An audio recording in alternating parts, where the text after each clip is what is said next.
Hi, everyone, and welcome to Slimefire Radio, episode 277. It's the Halloween edition. Woohoo! Woohoo! Boo! Wait, I did a boo. I meant like boo. Yeah. For October 25th, 2018. I'm one of your hosts, Kelly Lynn. Matthew's supposed to be next, but I guess it'll be me. I'm Adriel. I'm less confused. Trevor. Hi, Trevor. Why isn't Matthew here, Adriel? No, Kelly. No, sorry, Kelly has to pick. Kelly has to pick. Well, he's on this excursion. He's actually been kidnapped by skeletons, and we have to go and dig him up. Drink your milk first. Make sure your own skeleton's stronger. Wow. Kelly, did you even try on that one, or? Not really. Okay. I'm just checking. Yeah, make something up. Okay. Nobody's ever going to believe that he got kidnapped by skeletons and we have to go and rescue him, are they? No, they're not. Okay. Well, I came up with the one with the beaver. That was kind of cool. Everybody thought you were, No, it was on the list. Was it? Mm-hmm. Oh, I picked it then. Maybe we could borrow some bone saws from the Saudis. Yeah, they have a couple. Too soon? No. No, not too soon. No. That's horrible. All right. What we did in Gun this week is brought to you by the Calgary. Gun? What we did in Gun? Guns. There's only one. You only get one. What you did in Gun. Guns this week is brought to you by the Calgary Shooting Center, Canada's premier. I'm just screwed this really right up tonight. Sorry, Jeff. Canada's premier firearms retailer. Right now they have Trijicon MRO 2.0 green dot sights for $679. Woo. Yeah. That's not bad. That's okay. Trevor, are you there? I'm here. Okay, you're up. All right. So what did I do? I helped teach a black badge in the Miramichi. Chris, a.k.a. Mark Hache. His certificate said, I screwed that joke up. That could have been so much funnier. Anyways, the dude, his name is Mark. He contacted me for bullets, and we got chatting. So taking a black badge this weekend, or I'm helping teach a black badge. He's like, really? Can I take it? Just like that. And so he signed up completely at the last minute. And I'll say it again so he knows that I'm not just pulling his chain. This dude brought more to the class than any untrained individual I have ever seen. He's got more raw talent and ability. Cupcakes. Did he bring cupcakes? Unfortunately not. He didn't bring cupcakes, but what he did bring was a mad amount of skill with a handgun. I had him all the way to the left, an RCMP officer on my right, and in the middle I had cute little Nicole or Natalie? Nicole. And I didn't really have to watch Nicole either. It was very evident early on what was causing her issue, and that was not her, but the gun was too big for her hand. But I didn't have to watch the RCMP guy, obviously. And obviously. I knew you were going to call me out on that. I really did. But this guy could get after it, no problem. And but probably hands down the best shooter in the class was this Mark guy. But when he got his certificate, it said Chris. So I told him from now on, when we talked about him on Slamfire, and we will be talking about him, we would refer to him as Chris. Ginger Snaps showed up to help a little bit, which is always awesome to have him around. And it was Larry's solo course. So essentially I stood back and I was his assistant and did as little as possible, which is always my favorite thing to do, while he finished his certification. And the next day we had a level 2 match, and I just destroyed production division. I crushed it, Adriel. I decimated it. It was awesome. I won by almost 20%. So this is like a class where you get a bunch of newbies who have never shot IPSC before and are actually unqualified to shoot IPSC, and you put them into their first match ever, and you just obliterating those noobs. I wish I could sell it that way. That would be awesome. That would be like a Ferlate thing to do. But in fact, this is unprecedented. We've never had this many people show up for the last match of the year.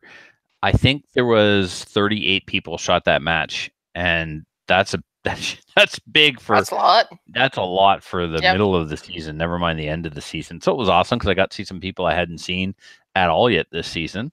And Adriel, there was grind them into the dirt. I did. And then I grinded them into the dirt. Yeah. There was 20 people in production, man. Woo! Yeah. Spicy. Out of how many people total? Total was 38. Yeah. Wow. Production, yeah, and 20 in production. So here's the thing. I show up there with my Shadow 1 that I bought from Larry, and it's sweet. I put the Shadow 2 sight on it, left the Shadow 1 front sight on it. Rear sight, Shadow 2. Front sight, Shadow 1.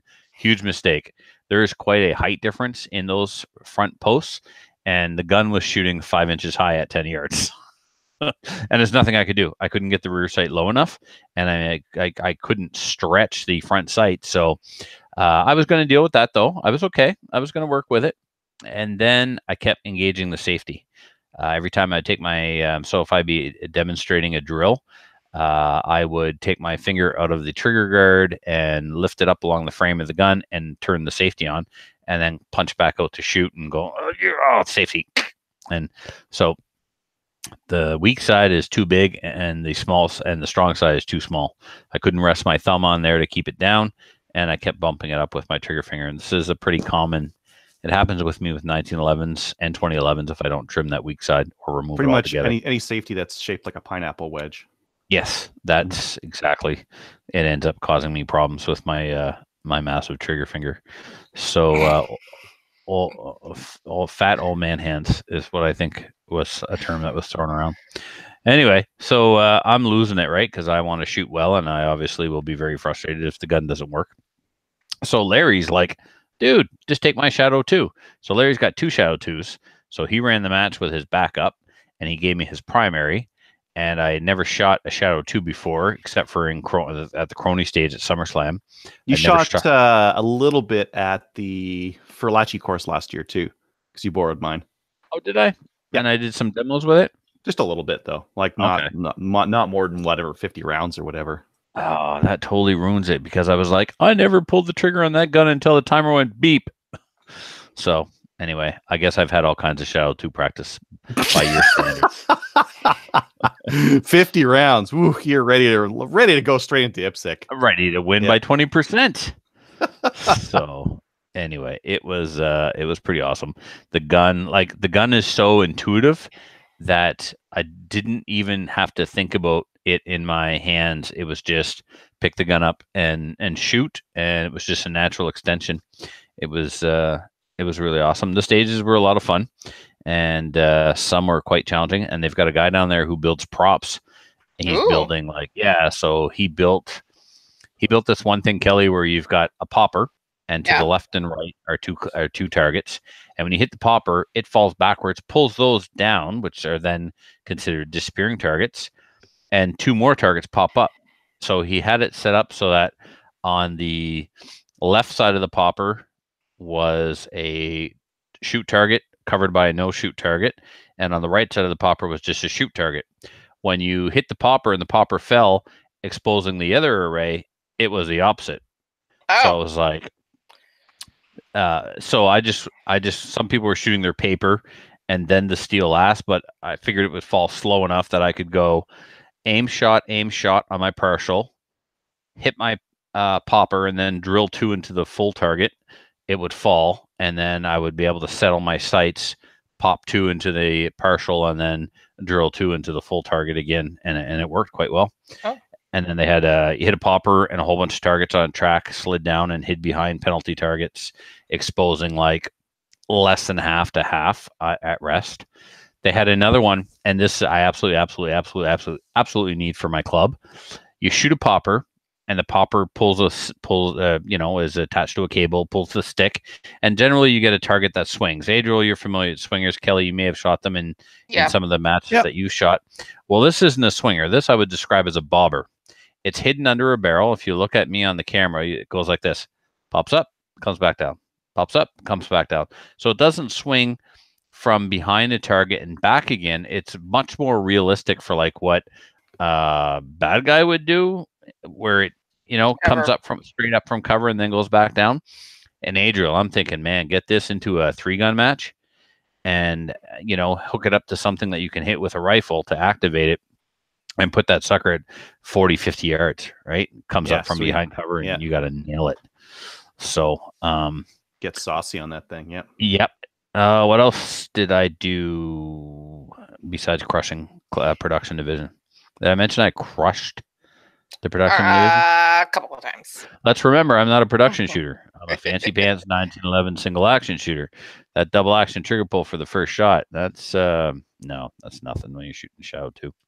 It's nothing, and the single action's pretty good on it. There's a lot of travel there, but yeah, Larry's not into adjusting his over travel screws like I am, so the triggers felt a little bit different. Like I've got my Shadow 1 set up exactly where I want it trigger wise, but unfortunately, the safeties were not working for me. Okay, show and tell time. So for the listeners, I've been working on a Stag 10 AR-10 in 308. So some parts came in this week. This is the Magpul ACS stock. So I really like the ACS stock. I run that on my Stag 3-gun rifle for 3-gun competition. It has these compartments along the sides. If you're running an optic that takes AA batteries, they fit in there. It's got a compartment down here on the side for other little bits, and it's incredibly comfortable. It's probably one of the heavier.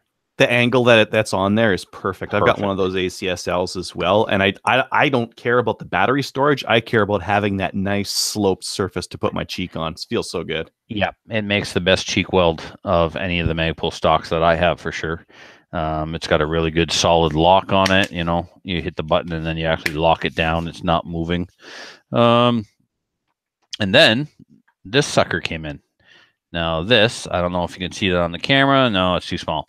This is my IBI. So you guys may remember I toured international barrels this summer with CCFR and Downrange TV, and Rod was there, and he brought me along, so I got to tag along while he toured the company with me in the background, drooling over everything, and interviewed Ryan Stacy, the 5-time National Service Conditions champion.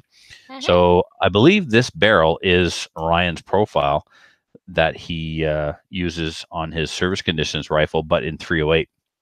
So this came in from International Barrels, chambered in 308. That gas tube, the way it hugs the profile of the barrel there looks so sexy. Yeah, I may have goofed though. I had a heck of a time getting the roll pin into the gas block, and things don't look quite as aligned as I would like. We'll know when I start shooting it if the gun isn't getting enough gas, then I'll have to drift that out and get another pin and try again because it's not lined up properly. And it's all the way in on one side, but it's not coming through the other side. So I don't know what kind of problems, if any, I'm in for. I really need to get some moving a little bit. Punches. You could try gluing it with some tomato paste. Tomato paste, huh? I'll just rub it up against your chest.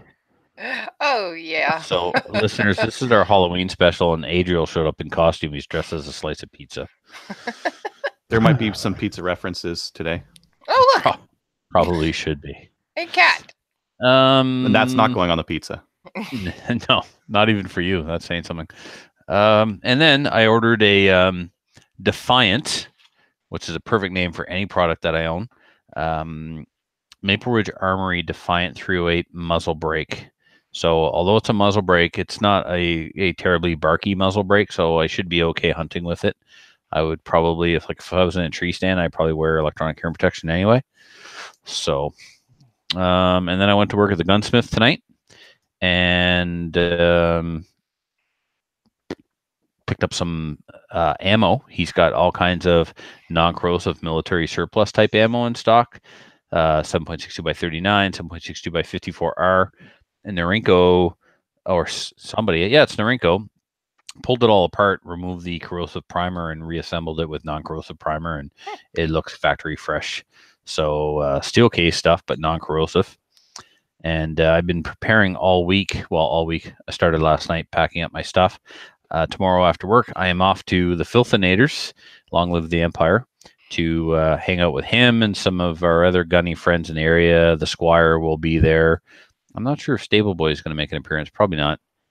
I don't know, because he's not nerdy enough to have a milsurp. Oh, okay. It's a milsurp only club. Well, it's a milsurp. It's a milsurp shoot. Well, yeah. So I've pilfered through my collection and took the things that I haven't shot yet. Mostly, I don't know if I shot that SKS. I probably did. Yeah, I think I did. and then that Mosin I know I haven't shot. I'm looking across the room here. I put my M1 carbine in the paratrooper stock, but I don't have any ammo, so screw it. That's going to stay home. I could buy some tomorrow. No, it's too late. Anyway, I've packed my Finnish Mosin that I got from a listener with my SVT 40 that I got from a listener, and my M1 Garand. Plus, I'm bringing a Garand from the shop to try and sell. Plus, my M14. Now it sits in a Springfield Armory stock that really looks like it killed Koreans or something. Something was beat to death with this stock. It looks completely roached and beat up, and that's the way I like it. I'm not going to restore it or anything. I like it looking that way. And my 2 Enfields, my Savage #1 Mark IV or #4 Mark 1. I can never remember. People are yelling at me right now. #4 Mark 1. Thank you. And my #5 Jungle Carbine. So I mean, you've got so many milsurps. It's kind of hard to tell, you know, what's what and how old they are and what model they are and all that kind of stuff. I should be ashamed of myself for not being able to rattle off all these facts. So yeah, I bought 100 rounds of 7.62 by 54R. That should keep me entertained. And then I also have a case of 308, so I'm gonna crack that open. And I'm also going with my spotting scope. Like, as much as I want to go check out the other guns and try other guns, I've got my own guns that I haven't fired, and I want to make sure that they're sighted in. So I'm going to bring some targets. Oh, I better add that to the list. Bring some targets and my spotting scope and actually try and zero these rifles. When you get your, if you get a chance and you can send me a picture of the head stamp on your 7.62 by 54, I wouldn't mind taking a look, because there is some stuff that's supposed to be non-corrosive that is, and some that isn't. Isn't? Really? When you get a chance. Well, it won't be till after the show or when Kelly starts talking or you start talking, which you can start doing right now because you're up. All right. Let's see here. I shot a Pistol League match at Phoenix. So that was the Saturday night match. I thought you said you were going to an IPSC match. I think I said IPSC style. That would be more appropriate.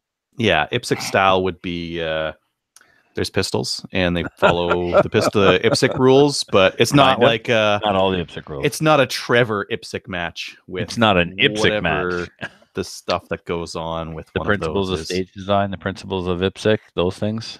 Doesn't have that. It doesn't have that. The freestyle component definitely not there. Yeah. Shoot these targets in this box, run to this box, shoot these targets, then run to this box, shoot these targets. And you can do that in IPSC. You can do that in qualifiers or classifiers, and you can do that in short courses of fire, but you can't do it in like, and then some of the target arrays that you had would not be allowed. No, but they're fun to shoot. Hell yeah. And it was good practice. Fun. Yeah, really good practice.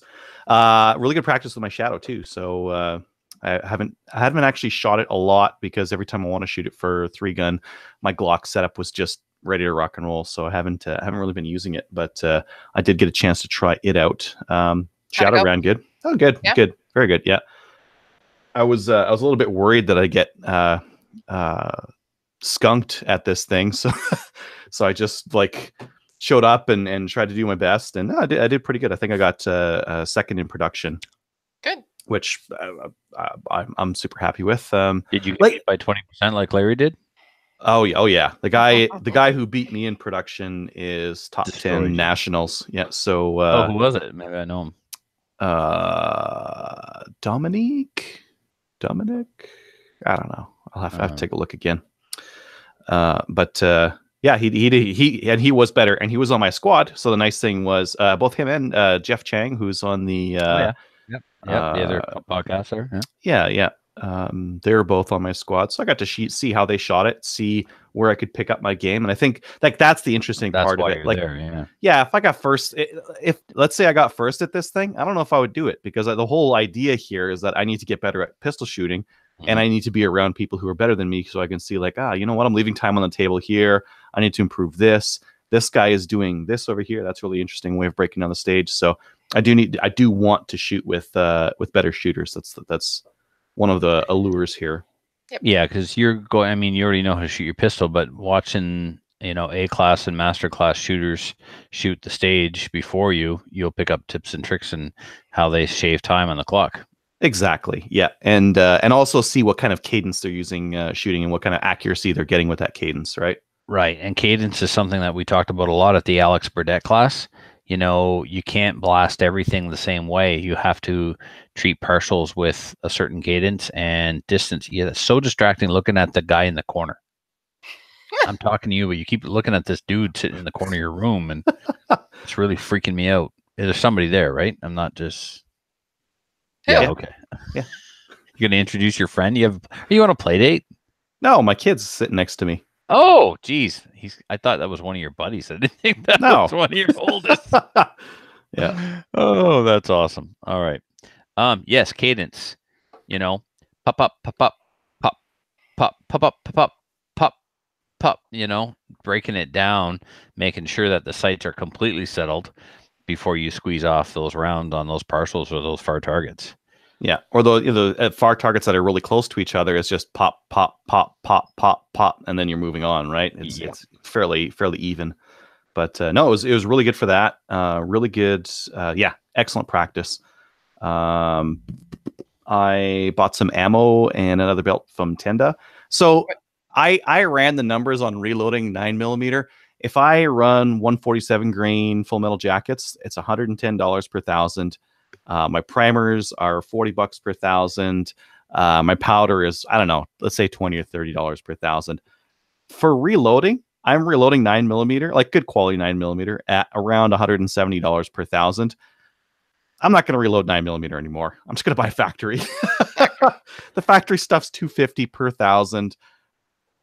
Why bother? So that's what I'm doing. I bought a 1,000 whatever CCI. Yeah, Blazer? CCI brass. Yeah, Blazer brass case stuff. Not even aluminum or any kind of garbage like that. 124 grain, $250. $250. That's really competitive. Yeah, that's new. That's not remanufactured. That's like new brass, new everything. So why bother, right? So I'm just gonna do that because for $80, like the price differential there is $80.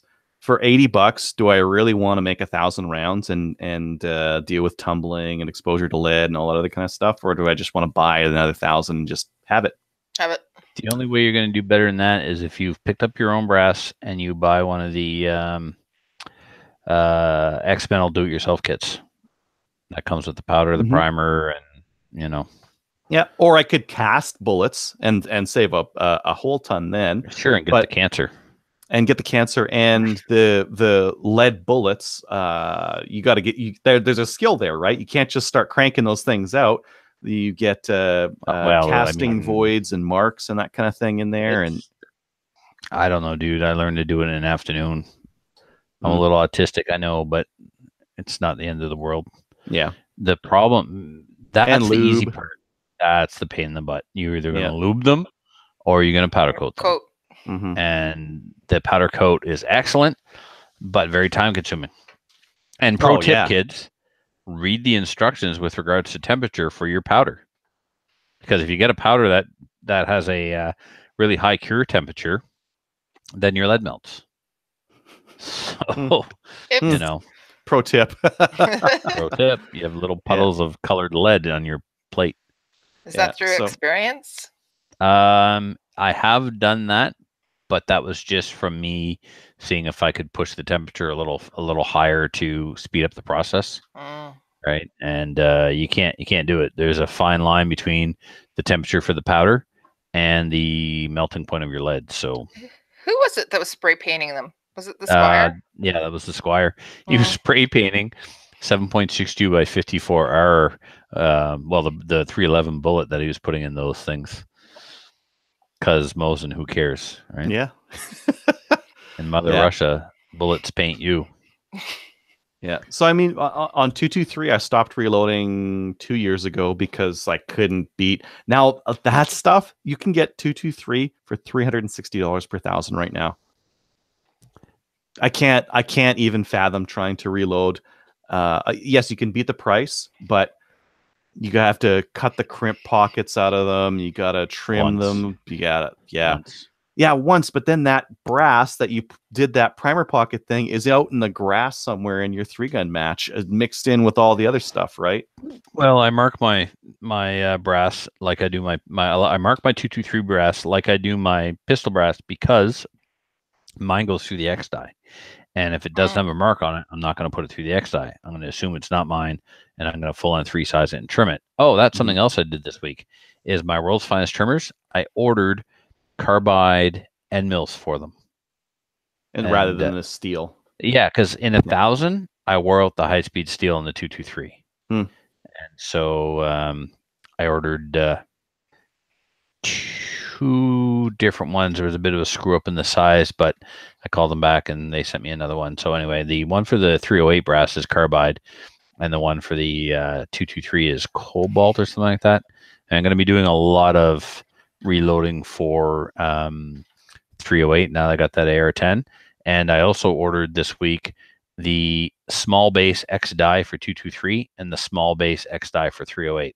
So real quick, the small base is it undersizes the case a little smaller than usual to increase their feeding reliability in semi-autos.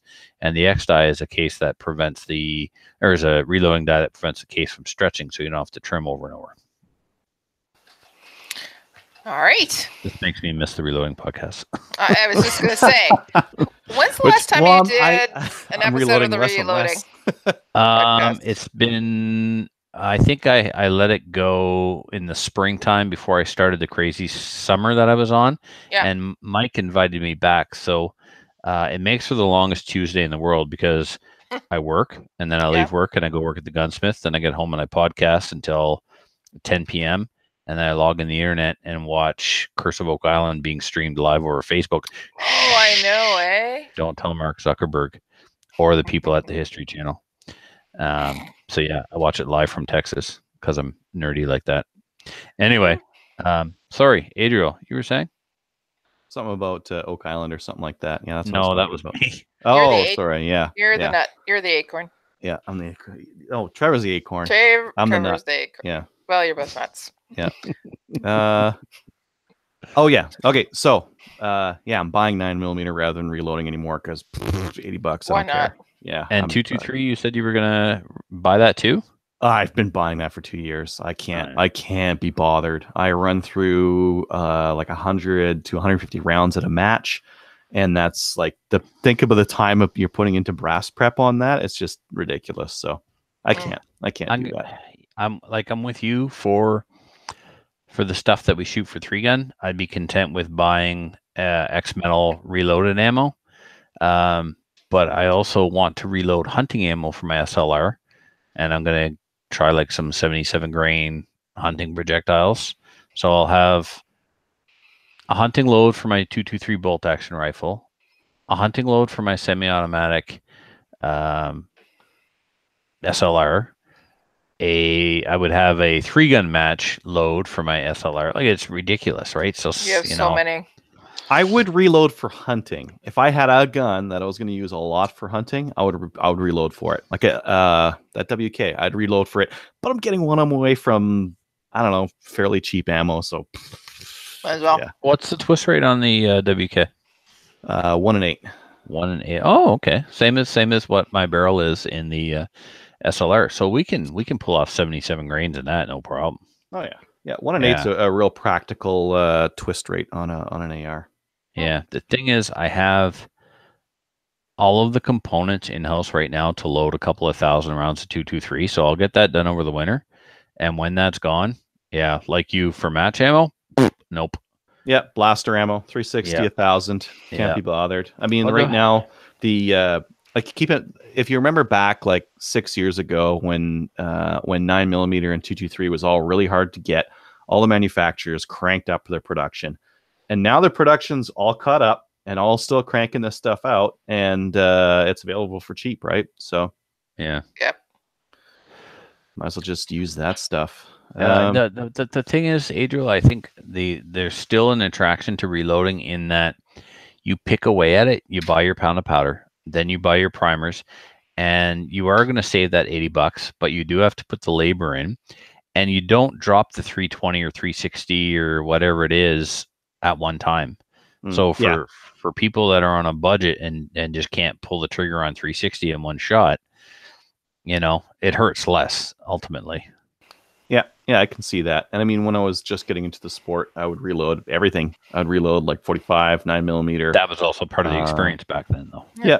And it was because I was cheap and I didn't have money. So well, every dollar I could save there was worth it. You have kids, so you can put them to work as well now. Yeah. A little production line. Or I could just make them make wallets and I'll buy the 9mm. That's hilarious. Yeah. Go ahead. Yeah, one of the other things I'm looking at doing is going bullets out on. I should have kept a magazine. There's one. Going bullets out with my pistol mag pouches. I don't think you've talked about this before, Trevor. So I wanted to bring it up as like a something that. I just is did something it. you can do. Talk about it, but I'll grab my belt too over it. Well, I've got both styles of mag pouch on here. So this is bullets forward, which means that the bullets are pointed forward on the belt. They're pointed that way. Yep. But I've seen a couple of guys at 3-gun running bullets out where they run a pouch that's like this. Yep. And the allure for 3-gun is that you can stack these in quite a bit more compact like compared to these other guys, right? Yeah, so, you can put more to your belt. Which in 3-gun is a real concern. In IPSC, who cares? You only have to carry 4 or 5 mags on your belt, so it doesn't matter. But in 3-gun, you got to carry 4 mags plus a big honking shot shell carrier, plus a couple of AR mag carriers on the back because Canada, and we have 10 round mags. This is your shotgun solution right here. A 10-round magazine. Get with the program. Only 10? You got to get the I'll get the extenders for that. Yeah. That later. So I'm gonna mess around with this. This is a different index, I guess, with your hand. It's actually more natural. The IPSC guys are doing it because if you think about it, when your bullets are not out, look at my hand. I've got to go this way. And you got to cock it that way, and then rotate and go in the gun. So if my bullets are out, I'm actually saving that twisting movement of me. That's right. I'm saving that step of twisting my wrists. Mm-hmm. So I don't know if Ben Stagger started to do it just to troll the world to see how many people would copy him, or he thought it was really worthwhile. But either way, he has been doing it now for a few years. And he does okay. Yeah, he's all right. Yeah. I mean, the advantage, one of the advantages with the bullets forward is that you can sweep your hand back. So you don't have to remember how many mags you've got. You can just kind of go like this until you grab one and pull it out, right? Whereas with the bullets forward, you're hunting around and pecking, right? I don't make a conscious effort, Adriel, to drop my hand down on my belt to accommodate the bullets out. I just bring my hand down, and even if my hand hits in the traditional way, it turns and I pull it out. The time saving is not taking the mag out of the pouch. The time saving is not twisting my wrist back the other way to insert the mag into the pistol. So I just do that same sweeping motion you just described with my pouches, like so. Bullets out. Yeah. Okay. Anyways, I'm going to try that. I actually measured on my belt over here. This is not like to like. It's not like same pouch to same pouch, but I think I'm going to be able to 4 mag pouches. Were 9 inches of belt space with bullets forward. I think it's going to be 6.5 bullets out. So it's going to cut about 30% of the space down and give me that's something that means something for 3-gun.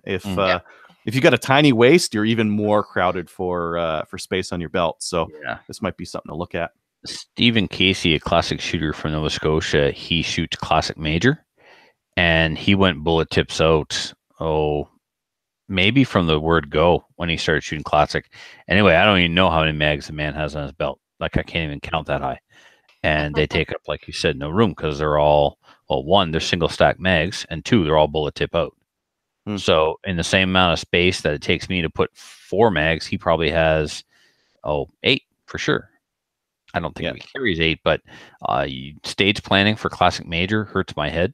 And it's a level of cognitive ability that I can only strive for, but will never attain. And these guys sometimes are forced to do standing reloads, so they need those extra mags, or they find themselves changing a mag after just like 2 rounds. To prevent doing a standing reload in the next one. So anyway, there's mushroom for improvement. Yes, I've learned to not speak to Andy or Steven when we're doing our walkthrough, because we're in 2 different planets, right? So if I'm like, Steven, what do you think about because they're just completely different planets. So anyways, that's all I've been up to. What about you, Kelly? I went to Woodview last weekend. I wasn't supposed to go. I was kind of sick and I wanted to recuperate from that. And I also had a lot of work to do. But a couple of people were not able to go, meeting instructors, and we had a full line. So I said that I would go. We had a great time for our finale for the Project Maple Seed. We had Harold there. Harold was a last minute replacement. Somebody had signed up and he couldn't go. So Harold came in. He borrowed one of our rifles. He borrowed actually Kevin's bolt action Savage. He did really, really well with it. He got a 198 he's never shot before. So, like, I was very, very impressed with him. We also had a set of twins there. They were 15 years old. They've never really shot before either. They just fell in love with it. They asked their mom for rifles or 1022s for their birthday, which is next week. So one of them's a dancer too. So she basically is a professional dancer, and she said, well, I now like shooting as well. So it was awesome. And we also had a father and daughter there. They came to a shoot in Smith Falls, and they both scored riflemen. The daughter scored higher than the father that day. And on this time, the father scored higher than the daughter, but it was just barely higher. So it was really good to see. It was a great shoot. We also had a couple of listeners there as well. Aaron, I just wanted to say hi to you. But it was good times. Johnson Ranch is always a great range. They actually created the range so that they could shoot and they could bring Project Maple Seed there. So it was lots of fun. Had a great time. And that's all that I did with shooting, basically. I went to the last public event for Project Maple Seed. We got another one's private, but it is what it is. That's it. And what else did I do? Oh, nope, that's it. All right, events, upcoming events. Basically, events are winding down as well. So we just want to let everybody know that if you are interested in letting us know, send us an email and we can post your events. News. What's in the news? Adriel, you want to take the Elf Flaherty's thing? Yeah, he posted a letter out to the federal government. If you want, it's pretty news. If you want to check it out, it's on thegunblog.ca. Thank you. All right, what's up with the new gun stuff? Looks like there's a new Nork 1911 from Tenda. Yeah, Tenda's got some new Norinco stuff in. They've got their the 1911A1 in 45 ACP. It's the pimped out one that has extended controls and whatnot on it. Looks like they're also carrying 8-round mags now. So typically the Norinco 45 ACP mags in the past were 7 rounds only. Now they've got some 8-rounders. So a little bit interesting. Nice of them to bring the oldest design in the world up to date with an 8-round mag. Yeah. How much is that? Oh, so they've got free shipping. They've got a Bowmer on the back, but still that ridiculous one on the front. Why wouldn't you just go Bowmer back, fiber optic front? There are some of them out there. Yeah, there are. I don't know.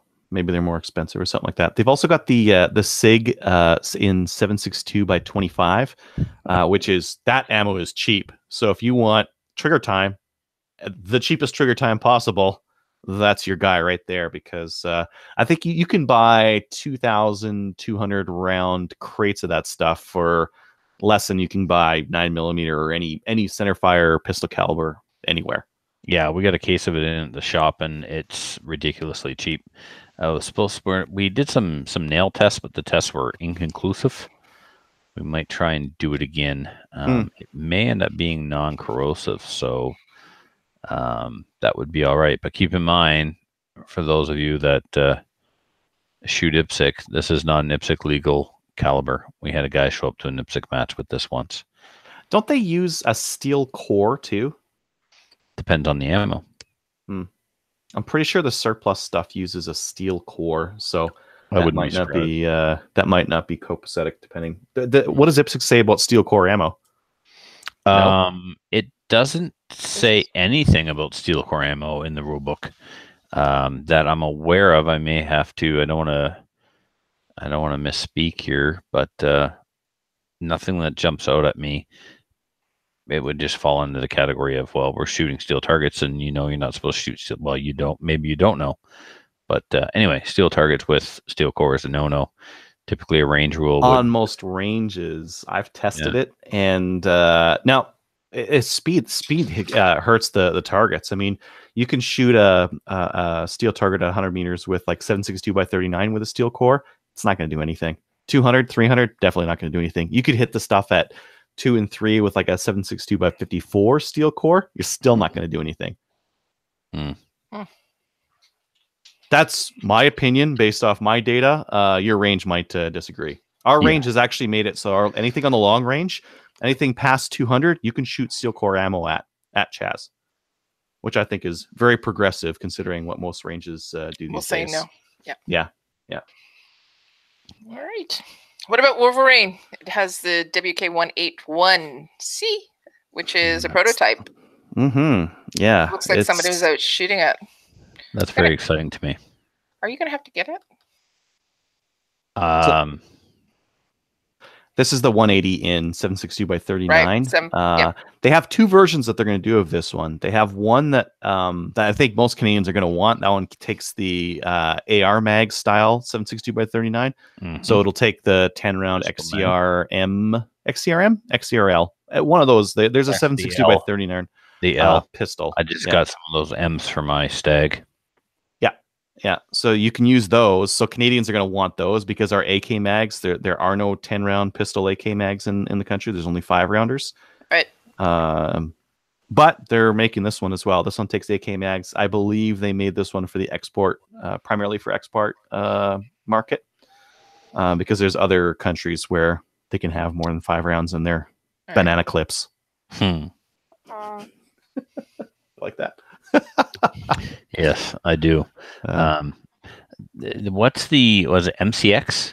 Not SIG. What's the rifle that is new to the Canadian market? It's non-restricted. It's about $2,000. It takes M10X. M10. Yeah. Have you ever tried the trigger on one of those? Yeah, I was at the Calgary Shooting Center. I tried one, and that's where I tried one too. It's ridiculous. It's so good.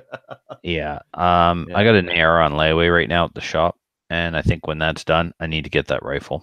Because I think it's the coolest non-restricted black rifle in 76.2 that we have in Canada right now. It's optics ready. It's AK mag ready. If you get the AK mag with the proper follower, it locks back. It's an updated AK, right? Very neat. Yeah. That thing's out. High Cal's got a new website. That's kind of neat. Oh, that's cool. Yeah. I like High Cal. I done bought me some stuff there before. Got to check it out. Yeah, they've got a bunch of like Marlin 795 stuff, and the tech sites for the 1022. They're a pretty solid resource for those as well. Yeah, modern sporters are starting to ship out. Some customers are getting those, so that's kind of neat. Modern sporters, just the lower from Alberta Tactical. ATRS, yeah, they're shipping out the lowers right now, but you need both. So I guess this is so that people can like put some stuff on the lower before they get their upper. This is so you can do your own build, kind of like an SLR. Exactly like an SLR. Yeah. So the upper though takes proprietary parts. The lower takes all AR parts. Is that correct? I'm not sure Mostly what the AR parts compatibility is on it. Yeah. So definitely look into that, kids, because for sure the upper has some proprietary parts. For sure. I know that for a fact.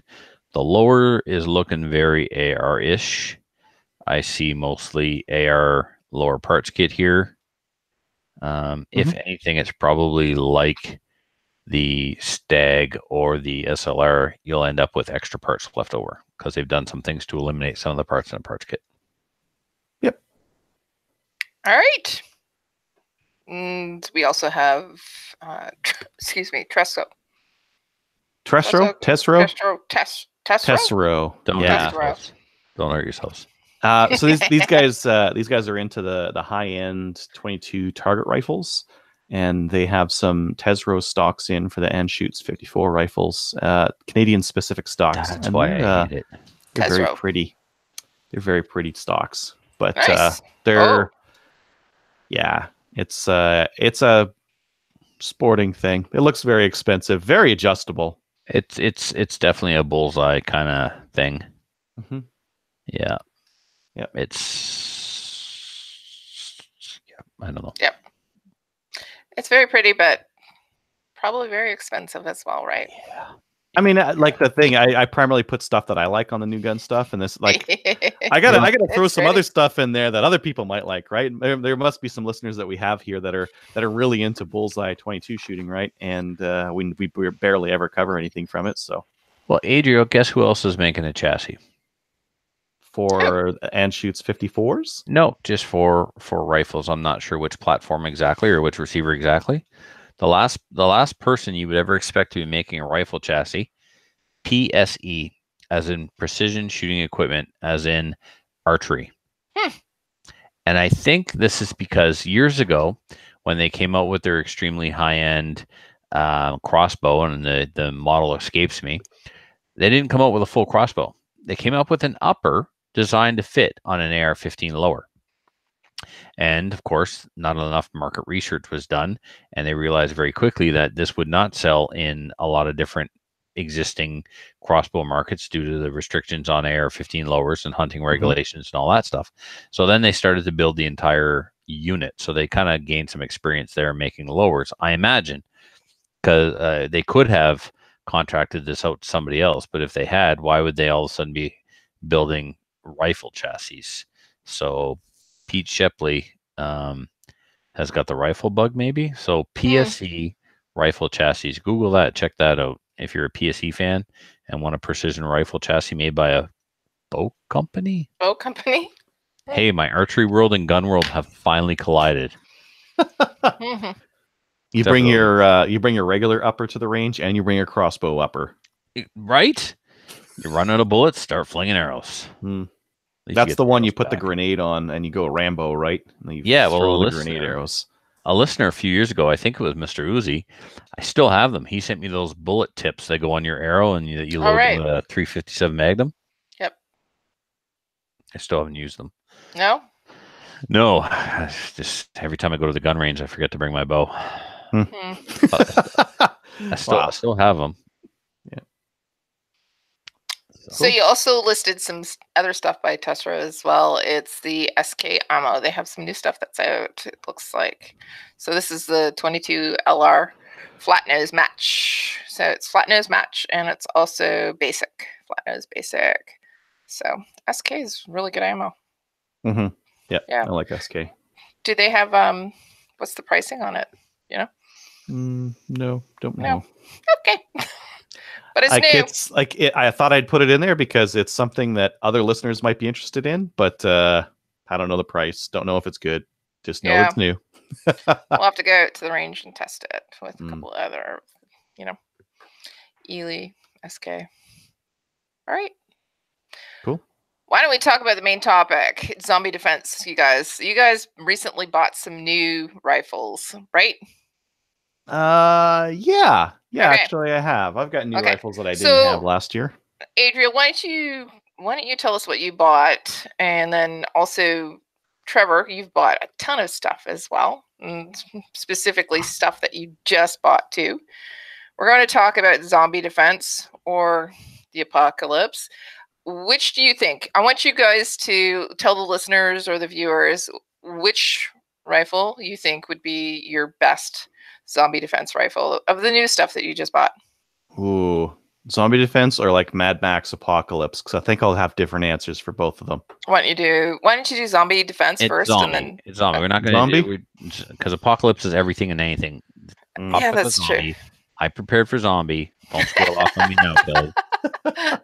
I think I'm well equipped right now for the zombie apocalypse because I have a Marlin 795 with 3 25-round stick mags and 4 10-round stick mags, and a red dot. A red dot. Perfect. And you just bought that? No, but I've had it for. Well, the topic was with WK. Your most recent purchase. Which of your most recent purchases would you use for the apocalypse? Or well, define recent, like last 2 months, last 3 months. Kelly, define recent for us. Well, I was going to say the last 2 months because. Or how about the most recent thing that you bought? Okay. What is the most? Is the WK my most recent gun? I think so. I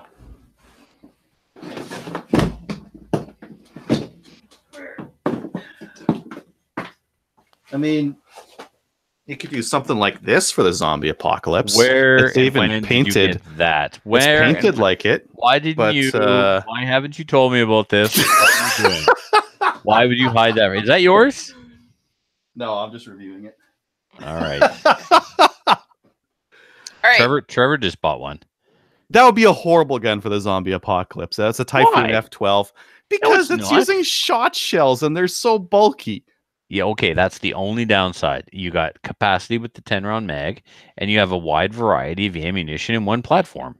A semi-automatic a reliable semi-automatic magazine-fed shotgun may be the perfect zombie defense weapon because you can use slugs for distance, buckshot for up close. You can put a red dot optic on it. Come on. Zombies just need one shot to the head, so the 22 is better in terms of like carrying. Even the WK is better for this.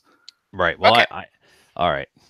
This looks cooler though. This is like Mad Max paint job kind of thing. That's like he really wants to do Mad Max, but it is the zombie apocalypse that we're talking about right now. Well, if you want to look cool during the zombie apocalypse, I think the Typhoon F12 is like clearly the winner. Yeah, maybe. I don't know. I will defend my choice tonight to the ends of time. I think I have the perfect. I think by coincidence, because I didn't buy this with Kelly's topic in mind. Happy Halloween, everyone. But by coincidence, I think that my rifle is the best choice for zombie apocalypse. Why do you think that? What is it? It's the A17. So here's why. Why? What's the advantage of rimfire ammunition in the zombie apocalypse? You can carry oodles of it. Yep. You can carry 500 rounds literally in your cargo pants pocket. Okay? You can't carry 545 ACP in your pocket or 500 308 or 500 of just about any other caliber other than rimfire. Right. So the capacity issue addressed. The ability to carry ammo in the gun. I've got options. I've got 10-round flush-fitting magazines, or I have 25-round banana clips. Banana, right? So they have 25 rounders for the 17. They do. Oh, that would be great for gophers. Oh, what a quick way to spend $300 in an afternoon, huh, Adriel? Mm-hmm. So they have 25-round banana mags. So I can so you can't poo-poo the platform for having low capacity because I can put 25 rounds in it, which is on par with anything, regardless of your jurisdiction or laws. And since it's, the laws will apply during the apocalypse if Trudeau stays in power, then the zombie apocalypse, that means, then I'll still be okay to go with a 25 round, because it's rimfire. It's 25 rounds. So I beat that to death. Also, I can carry tons of ammo on my person. 17 HMR is not going to take up a noticeable difference in the amount of space required to haul it as 22 long rifle. So I've got all those advantages of rimfire. I've got lightweight ammunition that's easy to carry. I've got capacity in the firearm, but where the 17 HMR excels is penetration and range. Do you think it would penetrate a zombie skull at like 100 meters? I 150? do. I totally do. I totally do. And let's figure out a scientific way of testing what we figure the consistency of a zombie skull would be, and let's do it. Let's do those shots. Oh my God, pumpkin! Seriously? It will blow. No, you need something hard. But a zombie head. Come on, it's not going to be hard. It's kind of mushy. Right? Yeah, right? That's why I said pumpkin. It's decomposing. Yeah, the skull doesn't decompose. The skin does. This bone deteriorates over time. It's not as hard. It becomes when it's brittle. Dead. Right. So that's why I said pumpkin, because it's got that. Crunchy. It's a little crunchy outer and it's mushy on the inside. Right. Just like a zombie skull. Perfect. Right. Pumpkins are the perfect test for zombie skulls, Kelly. This may be the smartest thing you've ever said. And I don't just mean in podcasting. That's amazing. I wish I would have come up with that. I'm very jealous. Watermelon, somebody said. Watermelon. Watermelon. No, the interior is not quite the same. No. So I need to do that. I need to get some pumpkins, put them at 100 to 200, and start popping them with my 17, Adriel. Make sure you get a camera right next to the pumpkin that's videoing and showing the hits on them. I used to do that years ago. I'd have tripods and multiple cameras and take all the footage and splice it all together. And oh God, I'm glad those days are done. I figured out how to do picture-in-picture now, so I might do some more of that. Ooh, that's cool. That's cool. So yeah, the only thing that is hurting me in the current configuration is I need to put a better scope on there. Right now I've got a 4-12, so that's a bit. No, it's a 4-16, so that's a bit too much power for up close and personal zombie shooting. Yeah, but yeah, man, 17 HMR, it'll pop through a zombie's head, no problem. So I've got all the advantages of rimfire with the ballistics capability of a rifle. I've got someone just texting me here saying that U.S. Army trial standard was going through a 1/2-inch wood board. Can do that at 100? Yeah. Really? Might be able to. I think it might be. Yeah. But still, we have to have zombie, right? Paint it green. Decomp. Decomp. Yeah. Decomp. Get some old rotten wood then. Better. I thought that you both were going to actually start bringing out, the WK or I don't know, the Stag, whatever. Well, most recent purchase was my A17. If not my A17, then it would be my Stag. Then it would be my SLR. Right. Both of those platforms are heavier than my A17. Both are restricted on capacity, unless it's a zombie apocalypse. All bets are off. Sure, I can have 30 round mags in my SLR, but how much 5.56 can I carry compared to 17 HMR? A fraction. Oh, yeah. I can carry a lot. Well, I can carry a lot too, but I grab a vest carrier over there, zombie apocalypse, and the pins fall out, and all my mags get loaded to capacity. I can carry a lot of ammo, and I can load it up. Last weekend I delivered. Give me 1 second here to run some quick math. Anyways, if it was of our last couple purchases, I'd probably go WK.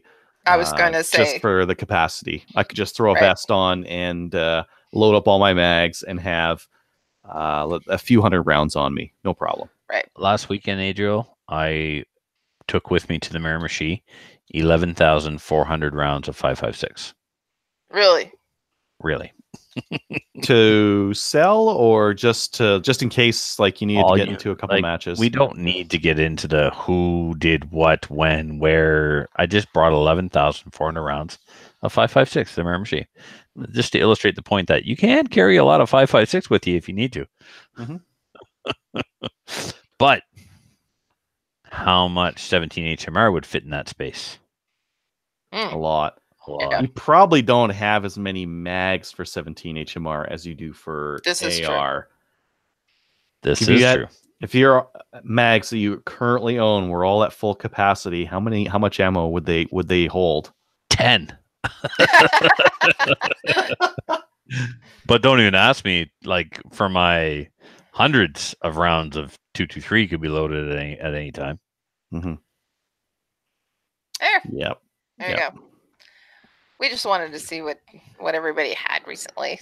What people would say would be their best gun. So we want to hear from you guys as well. Send us an email.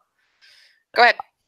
Someone raised a good point there. I got a sidebar conversation going on with Jeremy, who by the way wasn't man enough to come play with me in production last week, and I was fighting fires. Oh, the world needed me to put out the fires. Whatever. Anyway. And I think he injured himself with an axe. I can't remember the story. Oh my gosh. Yeah. So he could have been getting beat by me in production. So he was out chopping through walls with axes and he was saving the world, literally. Sure, I guess. Whatever. Anyway. He raises a good point though. We all know in the zombie apocalypse the real threat is the people, not the zombies. So 17 HMR is better than 22, but yeah, it's doable. Yep, still doable. Everybody's coming after you. Well, we know what's going to happen. Everybody who doesn't own firearms is going to come to see us anyways because of the fact that Well, we have firearms and they don't. You shot Zombie Flanders. Zombie? Yeah, I love that. Me too. Mm. What about you, Kelly? What about me? Yes. Bought anything recently other than the CZ? Your most recent purchase could have been a year ago, but it's still your most recent purchase. It's a CZ. Oh, all right. So you're gonna like take on the zombie hordes with a 9mm? No, I'm gonna still go back to. I bought a couple of 10-22s. 10-22s. You know. 10-22s. Because again, 22 ammo is cheap and got a ton of it downstairs. Got a lot of reloading with 10-round mags. Hey man, velocitors. Yeah, I know. My buddy Ed popped a grouse the other day with a 22 Velociter. I guess it wasn't good. It was like picture Dirty Harry shooting the bad guy in the head with the 44 Magnum. That's what I did to the partridge. Well, yeah, they're small. Yeah, and Velocitors are like for whacking coyotes. Yeah, but that's what you kind of want to do with a zombie. Right. So you got some options in the 22 world just the same. You don't have to shoot Ely 10X. Yep. You got your, which one is Thunderbolts actually do well. The what? The Thunderbolts actually do well. They go through my gun fine. Nice. Yep. Cool. Yeah. So listeners, viewers, whoever you are, why don't you send us an email and tell us what you would be using this Halloween to fight off the zombie apocalypse. And we could go through the YouTube comments now, maybe. Right, because that's what we're going to be doing now. That's the second part, listener. Oh, it is too. Go. So, Trevor, why don't you go over to the YouTube and check out the comments? There are a few there. People have been chatting about it. It's quite the topic, you know. It is, yeah. You know what we missed out on is bear defense. There was that guy in BC who shot at that grizzly bear in his yard with his what did he use? 12 gauge with bird shot. Oh, what a moron. That was awesome. He should be eaten. So my question is, why did he go to the house? Right. His first mistake. Right. Yeah. When the bear sticks its nose through the window, then you shoot it point blank and bird shot will work. But when it's charging at you because you're outside, maybe you shouldn't be outside. Yeah. That's called escalation. You escalated the situation by going outside. It's kind of like those, movies that, those scary movies you go to and it's don't go downstairs. What do? They go downstairs. Yeah. It's hard to, if I was living there, if you guys were living there, would you be so used to them where you're like, get out of here, and you go outside with a shotgun just like scare them off? Maybe you would like make that mistake. Bear, don't eat my canoe. Get out of here. Stop eating my fruit. Get off my fruit tree. Like shooting at them with it, but like they got cubs, so all bets are off. Kelly, that video of the liberal soy latte drinking hippie going outside. Please, bear, please. Why are you eating my kayak? Don't eat my kayak, bear. I just want to throw her to the bear. Like, she is so freaking annoying. She's literally trying to reason with the bear. And then there's the other dude that goes outside. There's the sow and the cubs in the backyard. And it's like most Canadian way to get rid of a bear. And he steps outside and goes, guys, you got to leave. I got to go to work. I don't want you here. Can you please get off my property? And the bear's... I got to go to work. Get off my property. And they left you. Get off my property. Yep. Okay. All right. So I'm looking at the comments here. And... so again, Jeremy doesn't think that the 22 or the 17 will be effective on humans. Well, none of this is real, and we're just playing pretend, Jeremy. But it's good that you're always thinking about how to kill people. If you just wear a hockey helmet, you'd be okay, I guess. Going for the defense rather than the offense. Yeah. Greg May thinks that the X95 would be perfect.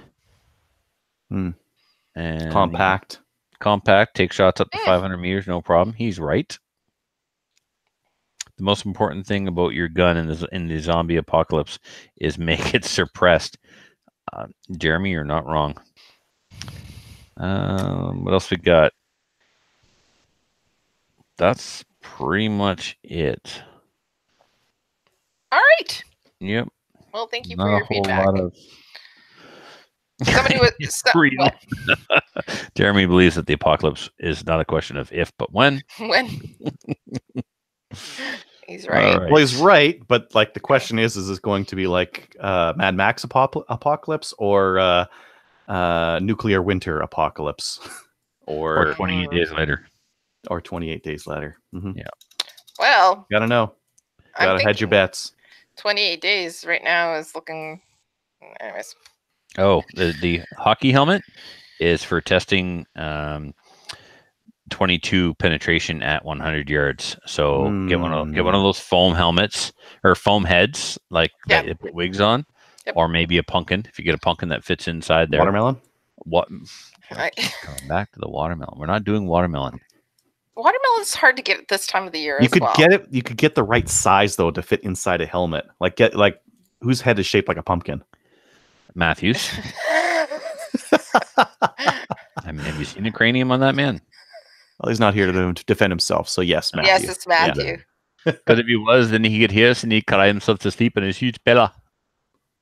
Yeah. Maybe like an old hockey helmet from like one of those used places. Yeah, and one of those mannequin heads, and then put it at 100 and see what happens. Yes.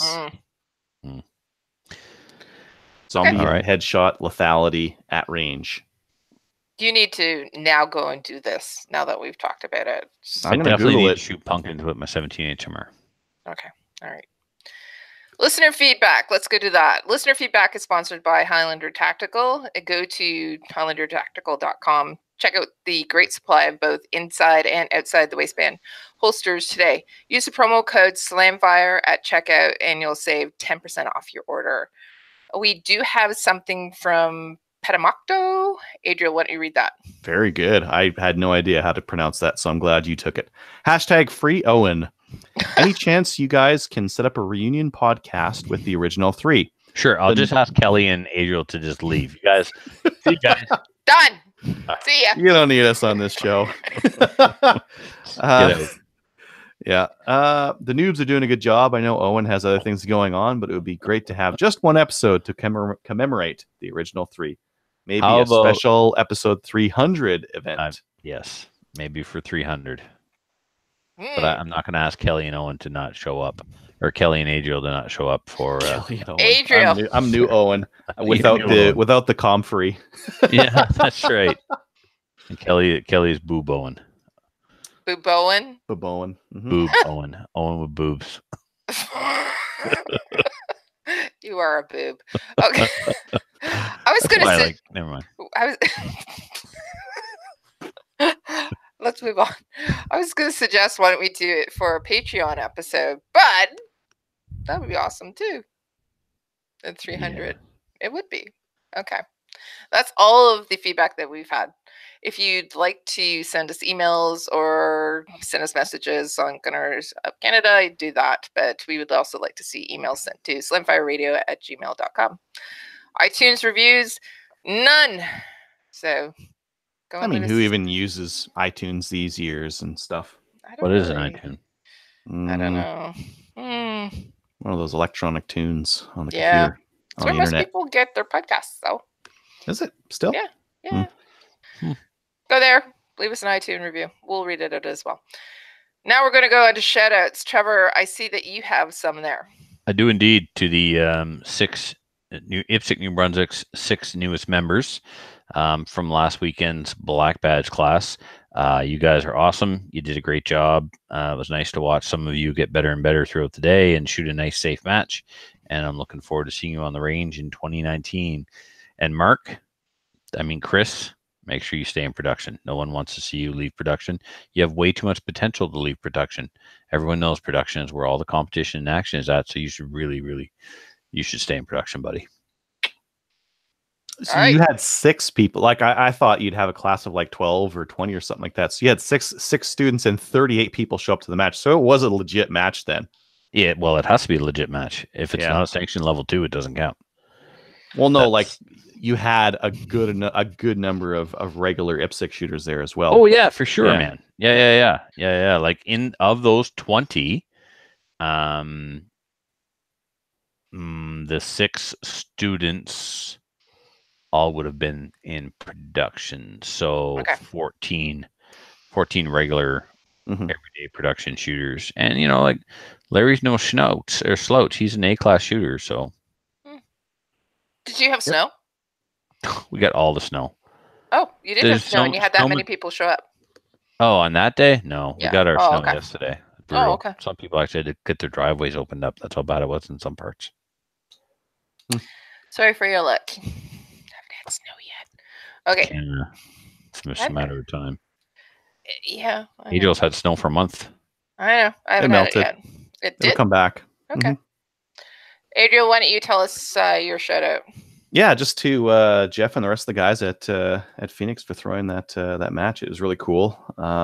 Really, like, they whipped it together pretty quick, and there was a pretty decent variety of different stages for like set it up on Saturday at 6 o'clock and shoot it until 10 kind of a thing. So yeah, pretty efficient. Ooh, 130, somewhere around 116, 130, somewhere around there. That's awesome for an indoor evening match.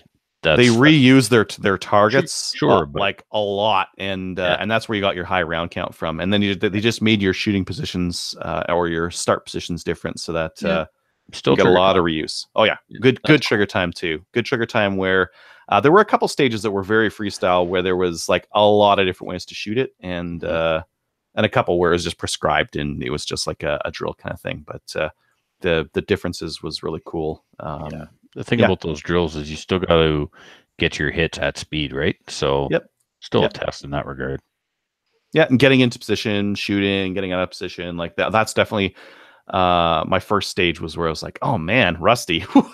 I gotta move faster. All right. I am going to give a shout out to my Maple Seed peeps. Thanks for a great year. By the way, you guys, I did the grand total 35 events this year. You guys are crazy. 35. How many students total? I didn't count the students. And you should count that. So we average 12 to 15 students per event. Most of them have been sold out. So let's say 15, because we went to New Brunswick and did this one shoot. I don't know. Is that some charity event? Anyway. Those don't count. Yeah. No, we had double the amount of people.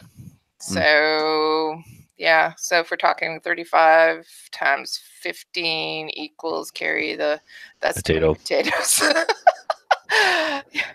Yeah. So I was at almost all of them except for the BC and a couple of the West Coast. I'm tired. I want to go to bed. No going to bed. We got to do the Patreon episode now. Okay, we're going to get to that in just a second. Well, but I just wanted to and end the show. We'd be there already. I just wanted to say thanks to everybody at Project Maple Seed who made this year such a great year, and also to Corey Johnson. Corey Johnson, as always, the event last weekend was great, and thank you for feeding us as well. So yeah, that's my shout out. Patreon supporters, we are at 86. We have 3 new ones: Neil L, Darren F, and Rob B. Thank you so much for supporting us. As Trevor let the cat out of the bag, we're going to be having a Patreon episode coming out soon. So listen for that. And also, why don't you send us your address and we'll send you out some stuff. I think we might even be getting some new stuff being made soon. Right, Adriel? Are we doing that? Okay. Oh, yeah. Yeah. All right. So, yeah, send us an email with your address and Adriel will send something out too. And because of the fact that we're done, yeah, let's just sign off. Okay. Join us. Join one of the firearms organizations like the CCFR. They are out there. Have you guys seen the stuff that Tracy's been doing recently with the CCFR and Rob up on the hill? Yes. Yeah, they're always pretty busy and always doing a lot. Yep. Yeah. So they were on the hill recently, so that means they're talking to people. So go and support them. Go get a membership. Not just that, the amazing interviews that they've been doing lately. Yeah, they did one today. They've just been crushing it. Yep. People come at them with stupidity and myths, and they have the stats and the data and the facts to back it up. We've never been this supported, ever. No gun org has been this effective or this active, and go ahead, prove me wrong. All right. I'll buy you a beer. We're not going to. I wasn't talking to you. Yeah, there you go. They can't. Yeah. Okay. Why don't you go and support the CCFR, because right now they're really, really supporting you as gun owners. Also, check us out on Gun Owners of Canada, just like Petamocto did. Talk to us there. We'll even read your email or your message here on the show. Also, like us on Facebook. We're at 2013 right now, which is awesome. It was a very good year, by the way. And yeah, that's about it. We're done for the night. Thank you, everybody, for watching, listening. Have a good one. Happy Halloween, by the way. Trevor, do you want to say boo? Boo.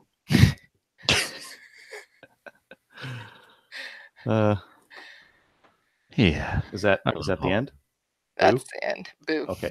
Oh yeah, and on boo. Always end on boo.